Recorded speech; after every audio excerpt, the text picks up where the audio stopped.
Então, boa tarde a todos. Eu hoje tenho para compartilhar convosco um texto das Sagradas Escrituras do Antigo Testamento. Um texto situado em Jeremias. Jeremias 18, 1 a 6. E diz assim a Escritura Sagrada. A palavra do Senhor que veio a Jeremias dizendo: Levanta-te e desce à casa do oleiro, e lá te farei ouvir as minhas palavras. E desci à casa do oleiro, e eis que ele estava fazendo a sua obra sobre as rodas. Como o vaso que ele fazia de barro se quebrou na mão do oleiro, tornou a fazer dele outro vaso, conforme o que pareceu bem aos seus olhos fazer. Então veio a mim a palavra do Senhor dizendo: Não poderei eu fazer de vós como fez este oleiro, ó casa de Israel, diz o Senhor. Eis que, como o barro na mão do oleiro, assim sois vós na minha mão, ó casa de Israel. Amém. Eis que, como o barro na mão do oleiro, assim sois vós na minha mão, ó casa de Israel.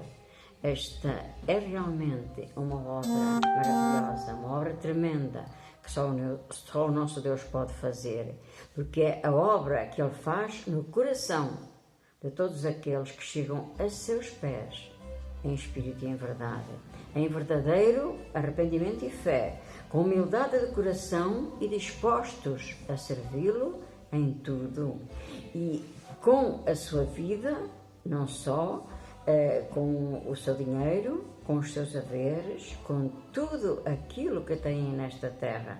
Porque, meus irmãos, nós temos a tendência de dizer que é a nossa casa, é a nossa família, mas a verdade é que tudo isso de nosso nada tem, porque foi tudo dado ao ser humano pelo Deus da vida, pelo Senhor do universo, e foi dado para amenizar a nossa passagem por este mundo terrível, para que a nossa peregrinação por este mundo de pecado e de dificuldades não fosse tão difícil, mas que sim fosse um pouco mais amenizada, na medida em que nós pudéssemos usar esses bens para a sua honra e glória, para ajudar o trabalho do Reino de Deus neste mundo. E é por isso que a todos aqueles que verdadeiramente fazem parte do corpo de Cristo e que estão mesmo dispostos a dar o seu melhor na sua obra, no trabalho da sua seara sobre a face da terra, podem ter a certeza que Deus lhe mostrará o que pretende de todos e cada um de nós. E Ele não só mostrará isso, mas equipará com os dons necessários para a realização da sua obra a todos aqueles que Ele chama. Porque Deus não se limita a chamar por chamar, não. Ele chama e Ele capacita para a realização da obra. Mas uma coisa é certa, a primeira coisa que qualquer cristão tem que fazer, e eu acho que tenho dito isto centenas, se não milhares de vezes, é aquilo que só nós podemos fazer, é aquilo que o Senhor não vai fazer de certeza absoluta, que é a nossa parte. E a nossa parte, em primeiro lugar, é crescer espiritualmente. E crescer espiritualmente é uma realidade que depende única e exclusivamente de cada um de nós. É claro que Deus vai ajudar, mas nós temos que dar o primeiro passo. E esse primeiro passo é precisamente um estudo sério da Palavra de Deus. Muitas vezes nós limitamos-nos a ir à igreja e ouvir a pregação da palavra. Isso é muito bom e é absolutamente indispensável, mas não é tudo. Nós temos que ler, nós temos que meditar, nós temos que estudar a palavra de Deus. É essa a indicação que nos vem. 2 Timóteo 2,15. Procura apresentar-te a Deus aprovado, como obreiro que não tem de que se envergonhar e que maneja bem a palavra da verdade. E 3,16. Toda a Escritura divinamente inspirada é proveitosa para ensinar, para redarguir, para corrigir, para instruir em justiça. Esta é a realidade, porque Deus só vai fazer aquilo que está fora do nosso alcance. Até onde chegar à nossa mão somos nós que temos que fazer. E a primeira coisa é aproximar-nos dele. E cada um terá efetivamente que fazer a sua parte. E terá que aproveitar ao máximo todos os recursos que o Mestre põe à nossa disposição. E aí sim, ele fará, como fez aquele oleiro, quebrando o coração de pedra que nos fala Ezequiel 11:19, e que existia no velho homem, no ser humano pecador, até o momento de se converter, esse velho homem de que nos fala Romanos 6:6, e para nos dar um novo coração, Ezequiel 36:26, um coração de carne, onde a sua vontade possa ser gravada para sempre. E assim ele fará como o oleiro, segundo o que parecer bem aos seus olhos fazer, como lemos no versículo 4 do capítulo 18 de Jeremias. E Jeremias, tal como muitos outros profetas, foi um profeta usado pelo Senhor. E ele foi usado por Deus quando o povo de Israel estava desviado dos caminhos do Senhor.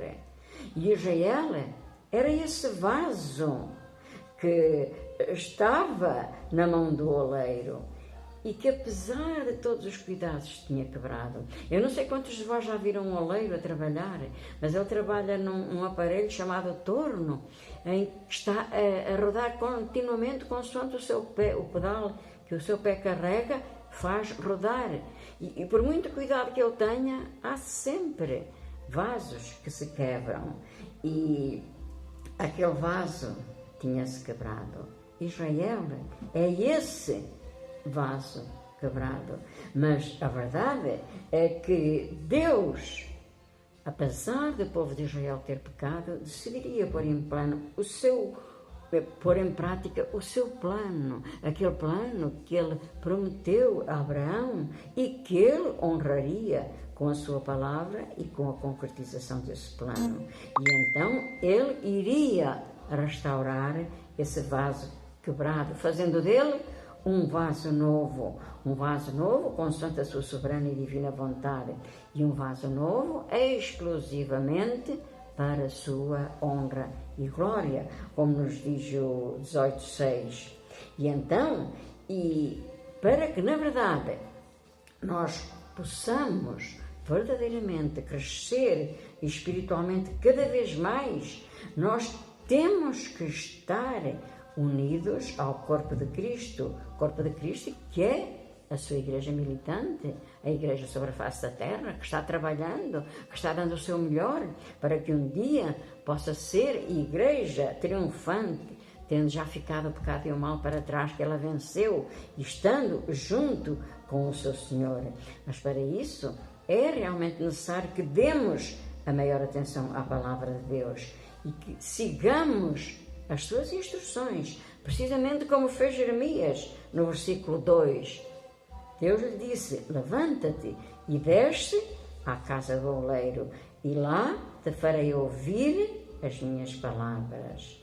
Desce é a palavra-chave, porque aqui Deus estava dando a Jeremias as suas instruções, e por isso nós temos que estar bem atentos à mensagem que Ele tem para todos e cada um de nós, através das instruções que Ele deu ao povo de Deus, através do seu profeta Jeremias. Porque, meus irmãos, hoje Deus continua falando. Eu sei que há muita gente que diz que não, que Deus só falou no passado, que agora Deus já não fala, mas não é verdade. Jamais acreditem nisso, porque Deus continua falando a todos e a cada um de nós, e Ele fala-nos, sobretudo, através das Escrituras Sagradas, mas também Ele fala pessoalmente aos seus filhos, colocando a sua vontade no nosso coração e na nossa mente.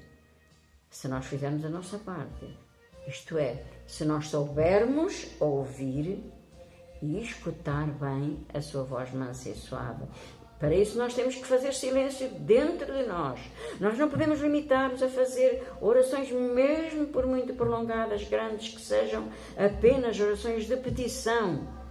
Nós temos que, dentro da nossa oração, tirar um pouco de tempo, uns momentos para fazer silêncio dentro de nós, para ouvir aquilo que Deus tem para nos dizer. Porque Ele não nos vai falar em voz de trovão, mas vai nos falar em voz mansa e suave. Através do seu Santo Espírito, Ele irá colocar a sua vontade nos nossos corações. E a verdade é que, apesar de o oleiro estar a fazer aquele vaso que se cobrou nas suas próprias mãos, o oleiro era o autor do vaso. Ele sabia como o tinha feito, quais os segredos para que esse vaso saísse perfeito e também quais os pontos fracos que tinham levado a que ele se quebrasse. E por isso só ele podia tomar os bocados dispersos e fazer um vaso ainda melhor. E esse vaso quebrado, o povo de Israel, somos nós, os de Israel de hoje. Somos nós, os membros conscientes e fiéis de Cristo sobre a face da terra. Somos o remanescente fiel, a sua igreja militante, que deseja ardentemente tornar-se um dia a sua igreja triunfante. Mas, infelizmente, enquanto estivermos neste mundo, nós somos esses vasos quebrados pelo pecado. E temos que nos colocar incondicionalmente nas mãos do seu primo oleiro, para que Ele nos restaure, para que Ele nos dê uma nova vida, aquela vida vinda do alto e que só Ele pode aperfeiçoar e purificar para o servirmos cada vez mais e melhor. A verdade é que o ministério de Jeremias decorria pacificamente e ele ainda não se tinha percebido de que realmente havia algo que não estava certo. O seu ministério decorria normalmente e por isso Deus o fez saber que o povo não estava bem, porque o povo estava a ficar cada vez mais desviado e por isso a ordem que Deus lhe deu que desce à casa do oleiro. Desce é a palavra-chave, porque descer significa pagar o preço. E nós sabemos que o exemplo nos veio do próprio Jesus, porque Ele próprio desceu do céu à terra, deixando temporariamente o seu trono de glória e majestade e humilhando-se até à morte na cruz. E como se isso não bastasse, o próprio Jesus ainda desceu mais, porque Ele desceu às partes mais baixas da terra, como nos diz Efésios 4:9. E Ele desceu e fez isso por quê?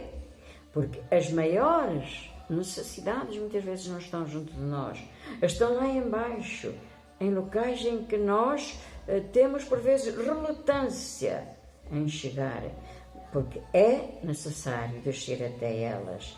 E se realmente o nosso objetivo neste mundo é conquistar as almas perdidas da casa de Israel para os caminhos da salvação, nós temos que fazer como Jesus, temos que descer. E lembrem-se que Ele inclusivamente desceu ao Hades para conquistar as chaves do inferno.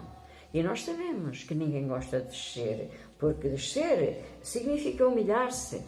Mas a verdade é que nós temos que ter consciência que, tal como aconteceu com Jeremias, a qualquer momento Deus nos pode mandar descer. A qualquer altura do nosso ministério em que nós pensamos que tudo está a correr maravilhosamente, também um dia o Senhor nos pode dar a ordem de descermos, porque lá embaixo onde nós não gostamos de ir, onde não queremos ir, mas é onde há almas perdidas a necessitar de ajuda. E aí nós realmente temos que tomar uma decisão. Será que se Deus nos mandar a um sítio onde nós não gostamos, nós vamos obedecer? Eu deixo esta pergunta convosco. Ninguém está livre de receber essa ordem, porque sabemos que a vontade de Deus se cumpre sempre, quer nós queiramos, quer não. E será que se Ele nos der essa ordem, nós vamos obedecer? Uma coisa é certa, Deus pode nunca nos dar essa ordem, uma ordem de caráter extremo. Pode não acontecer, mas devemos estar sempre dispostos a cumprir totalmente a sua vontade, inclusivamente se isso implicar descer, seja onde for. Porque se isso implicar que nós temos que nos humilhar, é isso que nós temos que fazer, por muito que nos custe, por muito que nós não queiramos fazê-lo. Mas se Deus mandar, nós temos que ter disposição do nosso coração e mente de lhe obedecer qualquer que seja a sua ordem. Porque lembrem-se, Jesus tem o controle da morte e do inferno. Porquê? Porque Ele desceu para ir buscar as chaves. E nesta época sabemos que o povo de Israel, infelizmente, voltara a fazer o que parecia mal aos olhos do Senhor. Quer dizer, voltara a desviar-se dos seus santos e retos caminhos, voltara a pecar e magoara muito o coração de Deus, entristecendo. E, meus irmãos, hoje é a Igreja de Cristo. Somos nós, somos o Israel de Deus, espiritualmente falando. E a verdade é que será que somos nós, cristãos do século XXI, que estaremos tomando as mesmas atitudes que naquele tempo tomou o povo de Israel? Será que estamos seguindo um exemplo que não devíamos seguir? Ou será que, como parte do corpo de Cristo e tendo um conhecimento fiel das Sagradas Escrituras, nós estamos dando o nosso melhor para obedecer ao Senhor? Meus irmãos, a fé vem pelo ouvir.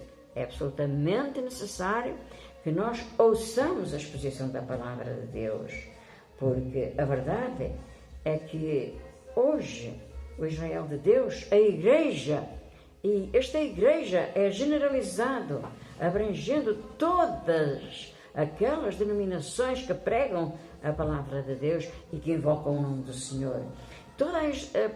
Por todas elas há membros que se vão diluindo pouco a pouco, quer dizer, que se vão misturando no mundo, que se vão incorporando no mundo, que se vão esquecendo que não podem servir a Deus e a Mamon.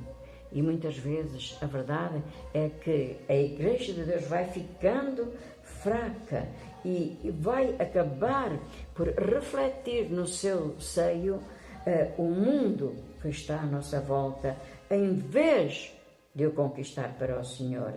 E sempre que isso acontece com uma parte do corpo de Cristo, isto não tem a ver nada com denominações, apenas com convertidos, com filhos de Deus. Sempre que uma parte do corpo de Cristo é afetada, toda a Igreja acaba por refletir essa mistura com o mundo. Eu lembro-me de uma vez um conhecido meu ter magoado esta unha pequenina, a mais pequena que nós temos, do dedo mindinho, e andava com aquela unha a infectar.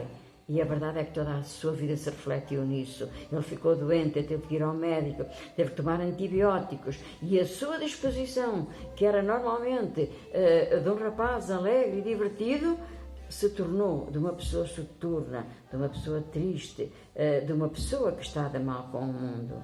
Meus irmãos, é isso que acontece com a Igreja de Cristo quando se deixa afetar pelo mundo. E por isso, o que é que nós deveremos oferecer ao mundo para que estamos cumprindo verdadeiramente a missão que o Senhor nos destinou? É muito importante, em primeiro lugar, que nós ofereçamos ao mundo não a nossa perspectiva pessoal, nem sequer a nossa perspectiva denominacional, mas que ofereçamos ao mundo, em primeiro lugar, a verdadeira e a sã doutrina, ou seja, o Evangelho puro, a pessoa do nosso Salvador e Senhor Jesus Cristo. Mas depois disso, devemos oferecer o amor que Deus colocou no nosso coração. Devemos ser como espelhos que refletem para o mundo o amor de Deus que lá deve estar inserido. E fruto disso, devemos oferecer ao mundo um testemunho íntegro, um testemunho verdadeiro. E isto implica que nós jamais sigamos o exemplo do povo de Israel, quando ele fazia o que parecia mal aos olhos do Senhor. E a verdade, isso acontece quando nós não seguimos na nossa vida as verdadeiras prioridades, que é colocar Deus acima de tudo. Porque é isso que nós temos que fazer na nossa vida, colocar Deus como prioridade das prioridades, para que possamos oferecer ao mundo um testemunho íntegro e verdadeiro. E, na realidade, nós devemos e sabemos que qualquer igreja que tenta proclamar a palavra da verdade, sem se desviar da sã e pura doutrina, acaba por ser atacada, muitas vezes acaba por ser perseguida, mas também uma certeza podemos ter, é de que essa igreja, pelo sangue de Cristo, obterá a vitória completa e para honra e glória do Senhor. E haverá sempre, por muito que uma igreja fiel seja atacada, haverá sempre um remanescente fiel que Deus abençoará. E apesar de todas as circunstâncias adversas, esse remanescente fiel vai permanecer firme e até ao fim e vai proclamar fielmente a vontade do Senhor. Que Deus nos ajude e que jamais nós desistamos de fazer parte desse remanescente fiel, sem jamais vacilar e sem jamais desfalecer. Que Deus nos abençoe e nos dê essa força para que possamos vencer o mundo e permanecer fiéis à sua santa e divina palavra. Amém. Que Deus nos abençoe, nos dê uma semana repleta de todas as suas maravilhosas bênçãos que Ele tem para cada um dos seus filhos. E até 2 a 8 dias, a esta mesma hora, se Deus quiser.